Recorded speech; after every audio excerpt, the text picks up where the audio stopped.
like the opportunity to welcome our newest member, David Curson. Congressman Curson occupies a seat left by Thaddeus McCotter, representing the 11th District of Michigan. He will not be a member of the new Congress, so he will probably not have the opportunity that Thad McCotter had to impress us with his distinctive personality. He brings a long experience, though, as a member of the United Auto Workers leadership, and has a technical background in manufacturing, which is a welcome addition to this Congress. So we do welcome him. Mr. Chairman, we obviously have some disagreement about what would constitute an all-of-the-above energy policy. The lesson for today's hearing is from the book of Matthew. For to the one who has, more will be given, and he will have an abundance. And from the one who has not, even what he has will be taken away. Or as many Americans put it colloquially, them that has gets. That has certainly been the Republican policy on energy research. Our efforts to assist emerging energy technologies like solar, geothermal, wind, and technologies to make energy use more efficient are considered green pork to House Republicans. They have opposed efforts by the Department of Energy to promote research, demonstration projects, commercialization of emerging technologies as picking winners and losers.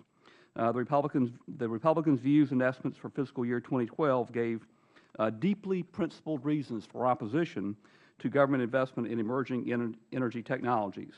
And I quote, "Fundamentally, the act of providing individual firms with government money for the purpose of commercializing profitable technology is an inappropriate intervention in the market that may crowd out or discourage a greater amount of private investment." So for emerging technologies that have not the economic and political power of incumbent fossil fuel and nuclear technologies, even what they have will be taken away. But incumbent technologies, which are already enormously profitable, will be given more and will have an abundance, with none of the navel-gazing discussion about picking winners and losers or inappropriate interventions in the market. The incumbent technologies have benefited from government research for generations. Government subsidies for generations, including research. Hydraulic fracturing is a combination of technologies developed by federally funded research.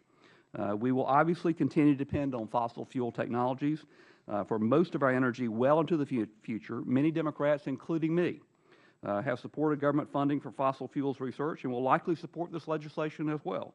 The section of Chairman Hall's legislation on produced water is almost identical to legislation passed by the Democratic majority in the last Congress.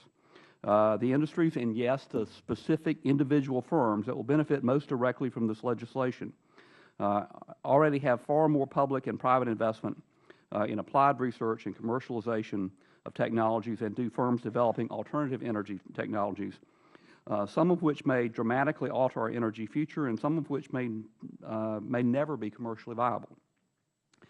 Even more important, continued support in abundance for incumbent technologies, often to the exclusion of alternative technologies, continues to base our energy future almost exclusively on hunting fossil fuels to extinction, leaving us woefully unprepared for our longer-term energy needs.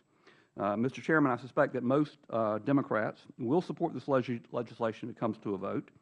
But I hope that Republicans will consider whether the arguments in support of this legislation would be equally applicable to research for alternative energy sources so that we can have truly an all-of-the-above energy policy.